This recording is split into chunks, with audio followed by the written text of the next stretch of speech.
तो यहाँ पे नेक्स्ट टॉपिक है मीटर ब्रिज, या इसी को दूसरे नाम से जाना जाता है जिसे हम कहते हैं स्लाइड वायर ब्रिज।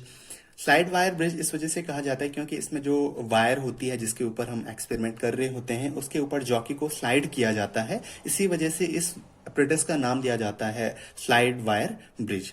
तो बेसिकली मीटर ब्रिज क्या है? व्हीटस्टोन ब्रिज पे बेस्ड एक apparatus है जिसका यूज किया जाता है किसी अननोन रेजिस्टेंस को कैलकुलेट करने के लिए, किसी वायर के रेजिस्टेंस को कैलकुलेट करने के लिए और ओम्स लॉ को वेरीफाई करने के लिए, ओम्स लॉ को वेरीफाई करने के लिए, और जो हमारे पास कॉम्बिनेशन के जो सीरीज और पैरेलल कॉम्बिनेशन के जो लॉज हैं उनको वेरीफाई करने के लिए क्या किया जाता है? मीटर ब्रिज का यूज किया जाता है। तो बेसिकली ये वाला जो टॉपिक है ये आपका प्रैक्टिकल से जुड़ा हुआ भी है, इस वजह से आप इसे थोड़ा ध्यान से देखें। तो पहले इसका वर्किंग प्रिंसिपल देख लेते हैं।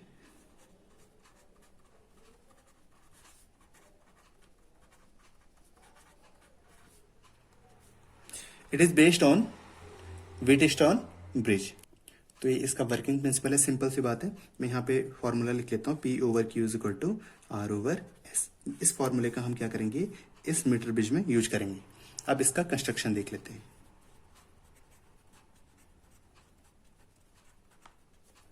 तो बेसिकली हमारे पास किस तरीके का apparatus होता है।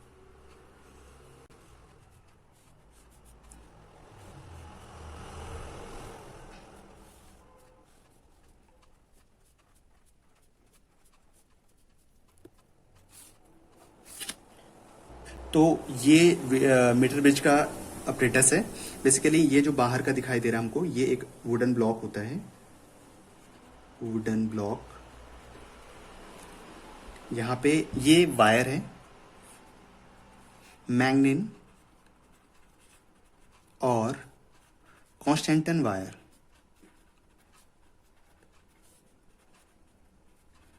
ठीक है, और बाकी यहाँ पे ये कनेक्शन के लिए नोब छोड़ी हुई है, यहाँ पे ये सारी नोब्स हैं। तो बेसिकली हम क्या करते हैं यहाँ पे, ये जो यहाँ पे एक चीज और है, ये जो बीच में दिखाई दे रहे हैं आपको ये ब्लॉक टाइप के, ये मेटेलिक स्ट्रिप्स हैं, कॉपर स्ट्रिप्स होती हैं बेसिकली, ये मेटेलिक स्ट्रिप्स। तो यहाँ पे हमारे पास क्या होता है, जो ये वाला पोर्शन है बीच में, इनके बीच में एक नॉन रेजिस्टेंस लगाया जाता है with the help of the resistance box. तो यहाँ पे एक रेजिस्टेंस बॉक्स जुड़ा हुआ होता है, रेजिस्टेंस बॉक्स को RB लिखा जाता है इस तरीके से। ये एक रेजिस्टेंस बॉक्स है, ठीक है। और उसके साथ ही यहाँ पे एक अननोन रेजिस्टेंस जुड़ा हुआ होता है, ये कोई वायर हो सकता है। तो वायर के रेजिस्टेंस को रिप्रेजेंट करने के लिए मैंने इस तरीके का साइन बना दिया। तो इसको मैं नाम देता हूँ S और इस रेजिस्टेंस को मैं नाम दे रहा हूँ R, ठीक है। और बीच में यहाँ पे जो नोब छूट गई है, इस वाले नोब से हम क्या करते हैं, एक गैल्वेनोमीटर को अटैच करते हैं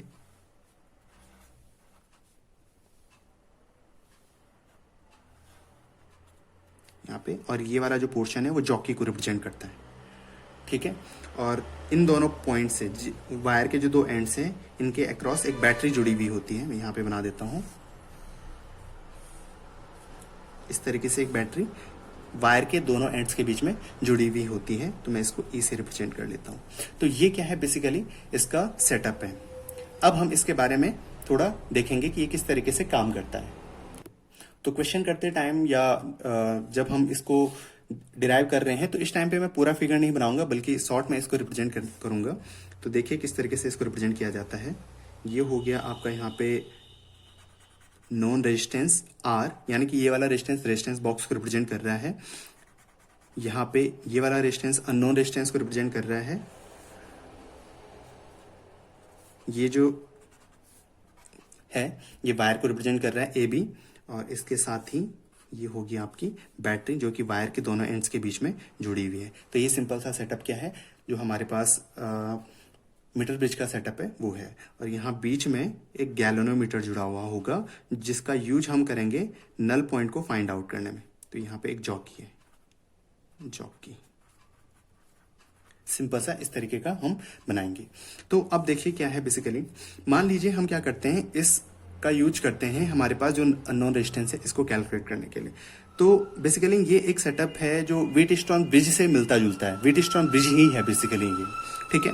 तो यहाँ पे हम क्या करते हैं, बैटरी लगाने के बाद जब हम की को ऑन करते हैं तो फिर यहाँ पे हमें क्या दिखाई देता है, गैल्वेनोमीटर में डिफ्लेक्शन दिखाई देता है। गैल्वेनोमीटर में जब डिफ्लेक्शन दिखाई देता है तो हम क्या करते हैं, इस जॉकी को इस वायर के ऊपर इस तरीके से स्लाइड करते हैं और एक ऐसी कंडीशन ढूंढने की कोशिश करते हैं जहां पर हमें गैल्वेनोमीटर में जीरो डिफ्लेक्शन दिखाई दे, जहां पर हमें गैल्वेनोमीटर में जीरो डिफ्लेक्शन दिखाई दे। तो मान लीजिए हमें इस वाले एंड से, मतलब जहां बैटरी का पॉजिटिव टर्मिनल है उस वाले एंड से हमें ओ पॉइंट पर यानी कि एल लेंथ पे कोई क्या दिखाई देता है, ऐसा पॉइंट दिखाई देता है जिसके करस्पॉन्डिंग हमें क्या मिलता है, जीरो डिफ्लेक्शन मिलता है। क्या मिलता है, जीरो डिफ्लेक्शन मिलता है। तो यहां पे हम क्या करेंगे, इस लेंथ को एल से रिप्रेजेंट करते हैं। बेसिकली जो ये वायर इसमें यूज की जाती है ये होती है 1 मीटर की, इसी वजह से इस अपरेटस का नाम मीटर ब्रिज भी पड़ा हुआ है। ठीक है, तो यहाँ पे ये 1 मीटर है यानी कि कितने के इक्वल है, 100 सेंटीमीटर के इक्वल है। तो जो रिमेनिंग लेंथ होगी, अगर ए ओ इज इक्वल टू क्या है, एल सेंटीमीटर है, तो ओ बी कितना हो जाएगा, 100 माइनस एल सेंटीमीटर हो जाएगा। ठीक है, अब अगर ऐसी कंडीशन में ओ पॉइंट पर हमें क्या मिलता है, जीरो डिफ्लेक्शन मिलता है, तो इस कंडीशन में देखिए बेसिकली ये एक सेटअप बन जाएगा इसी तरीके का व्हीटस्टोन ब्रिज में, इसको हमने पी से रिप्रेजेंट किया था, फिर इसके नीचे हमने क्यू रेजिस्टेंस रखा हुआ था, यहाँ आर था और यहाँ एस था। ठीक है, तो वही वाला सेटअप है, P over Q is equal to R over S होना चाहिए। लेकिन यहाँ पर हमें वायर के इन इंडिविजुअल पार्ट का रेजिस्टेंस नहीं है पता, लेकिन हम जानते हैं कि रेजिस्टेंस डिपेंड करता है लेंथ पर, तो लेंथ के टर्म में ही रेजिस्टेंस को लिखा जाएगा। तो अगर हम इसको लिखने की कोशिश करें तो ये लिखा जाएगा, मान लीजिए जो हमारे पास AO लेंथ का जो वायर है इसका रेजिस्टेंस है R1, ठीक है, और OB जो लेंथ है उसका रेजिस्टेंस है R2। क्योंकि जो रेजिस्टेंस होता है वो लेंथ पे डिपेंड करता है, तो मैंने इस वजह से रेजिस्टेंस क्या लिखा हुआ, अलग अलग लिखा हुआ है। तो यहाँ पे इस कंडीशन में for null point condition, for zero deflection लिख लेता हूं मैं, इन गैल्वेनोमीटर क्या हो जाएगा, R over R1 is equal to S over R2। लेकिन मुझे R1 और R2 तो पता नहीं है, तो अगर हम इस वायर को देखें तो इस वायर के लिए जो रेजिस्टिविटी होगी यानी कि रो होगा वो कांस्टेंट होगा, जो इसका क्रॉस सेक्शनल एरिया होगा वो कांस्टेंट होगा। बाकी जो हमारे पास इसके जो पार्ट आ रहे हैं, जो सेक्शन आ रहे हैं, उनकी लेंथ अलग अलग है, बाकी दो पैरामीटर तो सेम है। तो यहाँ पे हम R1 को किस तरीके से लिख सकते हैं, R1 को लिखा जा सकता है रो L ओवर A। यही तो होता है, resistance is equal to R is equal to क्या होता है, rho L over A, where rho is the resistivity and which is the constant for a given material, L is the length of the wire and A is the cross sectional area. तो यहाँ पे हो जाएगा S। और similarly R2 के लिए क्या लिखा जा सकता है, रो, क्योंकि पूरी वायर एक ही मटेरियल की बनी हुई है, इस वजह से उसकी रेजिस्टिविटी भी क्या होगी, सेम होगी, रो। और ये हो जाएगा, इसकी लेंथ कितनी है, 100 माइनस L ओवर A। अब देखिए इन दोनों पार्ट में, लेफ्ट हैंड साइड और राइट हैंड साइड में जो ये वाले टर्म है रो रो, दोनों कैंसिल हो जाएंगे, ए दोनों कैंसिल हो जाएंगे। तो हमारे पास क्या आया, R over L is equal to S over 100 minus L। हमको तो क्या चाहिए, S चाहिए, क्योंकि S क्या है, अननोन रेजिस्टेंस है। यहाँ पे जब हम S को फाइंड आउट करेंगे तो देखिए क्या हो जाएगा, ये S इज इक्वल टू हो जाएगा 100 minus L over L multiplied by R। तो यहां से हम क्या करेंगे, जीरो डिफ्लेक्शन वाले कंडीशन को फाइंड आउट करके यहां अननोन रेजिस्टेंस को कैलकुलेट कर सकते हैं with the help of metre bridge. तो इस तरीके से क्या किया जाएगा, अननोन रेजिस्टेंस को कैलकुलेट किया जाएगा। तो यहां पर एक क्वेश्चन देखिए, in a metre bridge null point is found at a distance of 60 centimetre from end A। If now 5 ohm resistance is connected in series with S, which is the unknown resistance. The null point occurs at 50 centimeter. Find value of R and S. तो हमें यहाँ पे क्या करना है, R और S को calculate करना है। तो बेसिकली हम यहाँ पे सबसे पहले इस वाली कंडीशन को समझ लेते हैं, ये क्या कह रहा है, in a metre bridge null point is found at a distance of 60 centimetre from end A। आप एक चीज का ध्यान रखना, जो एंड A है वो बैटरी के पॉजिटिव टर्मिनल से जुड़ा हुआ है, यानी कि लेंथ का मेजरमेंट यहाँ से किया जाएगा। बैटरी जिस पॉइंट से बैटरी का पॉजिटिव टर्मिनल जुड़ा हुआ है, वायर के उस एंड से लेंथ का मेजरमेंट किया जाएगा। तो यहाँ पे हमारे पास क्या आ जाएगी कंडीशन, देखिए हमारे पास जो फॉर्मूला था S इज इक्वल टू वो था, S is equal to 100 minus L over L into R, लेकिन यहाँ पे आर भी हमारे पास नॉन नहीं है, हमारे पास केवल गिवन क्या है, एल गिवन है। तो एस ओवर आर क्या हो जाएगा, एस ओवर आर इस वाले केस में आ जाएगा कितना, 100 माइनस एल, एल की वैल्यू कितनी दे रखी है 60, तो ये हो जाएगा 40 ओवर एल की वैल्यू है 60 मल्टीप्लाइड बाय, सॉरी आर तो मैंने उस तरफ लिख लिया तो ये कैंसिल हो जाएगा, तो S over R is equal to कितना आ जाएगा 2/3। इसको इक्वेशन नंबर 1 नाम दे देते हैं। अब सेकंड कंडीशन देखिए वो क्या कह रहा है, if now 5 ohm resistance is connected in series with S, यानी कि इस वाले रेजिस्टेंस के साथ 5 ओम रेजिस्टेंस ऐड किया जाता है तो नल पॉइंट शिफ्ट हो जाता है कहाँ पे, 50 सेंटीमीटर पे, यानी कि S plus 5 is equal to क्या हो जाएगा उस कंडीशन में 100 माइनस, इस टाइम पे जो बैलेंसिंग लेंथ है वो कितनी है 50 सेंटीमीटर इसने कहा है, तो 100 माइनस 50 डिवाइडेड बाय 50, ठीक है, और मल्टीप्लाइड बाय आर, तो मैं आर को इस तरफ लिख लेता हूँ। तो यहाँ पे क्या हो जाएगा, ये हो जाएगा एस प्लस, इसको अगर आप सॉल्व करेंगे तो 100 माइनस 50 50, 50 ओवर 51, तो S plus 5 is equal to क्या हो जाएगा, आर हो जाएगा, ठीक है। और इसको नाम देता हूं मैं इक्वेशन नंबर 2। और फर्स्ट और 2 से हम क्या कर सकते हैं, सॉल्व कर सकते हैं इसको।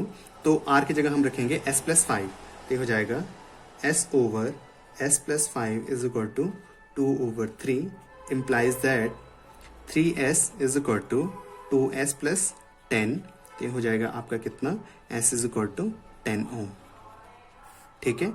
S is equal to 10 ohm आ गया, तो R की वैल्यू हम यहां से कैलकुलेट कर सकते हैं, तो R इज इक्वल टू क्या हो जाएगा 15 ओम।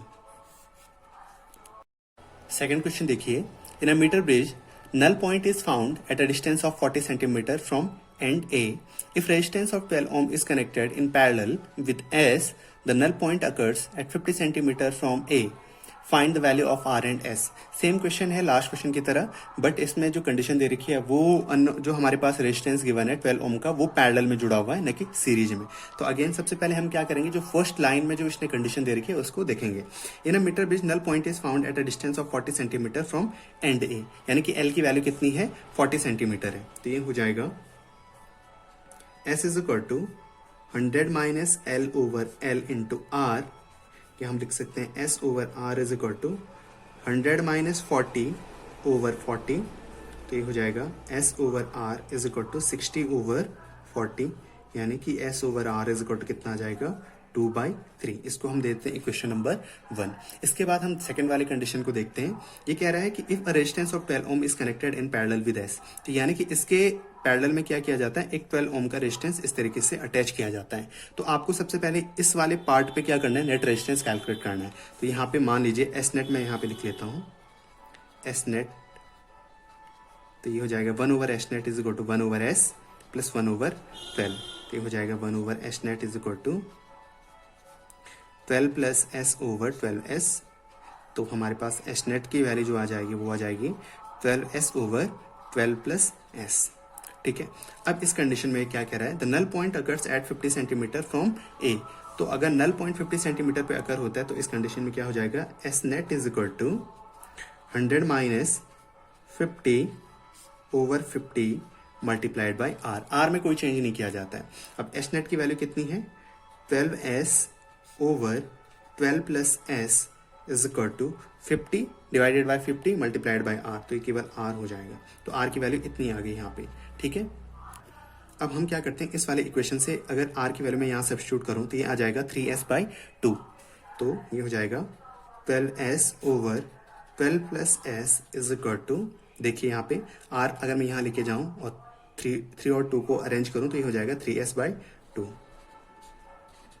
तो ये हो जाएगा 3 से 4 टाइम कट जाएगा ये, और ये आ जाएगा हमारे पास कितना 12 plus S is equal to 8, ठीक है।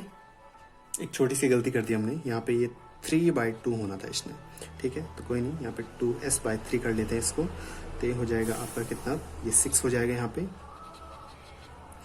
तो ये हो जाएगा आपका कितना 18 is equal to 12 plus S, तो एस की वैल्यू कितनी आ जाएगी 18 minus 12, that will be 6 ohm, ठीक है।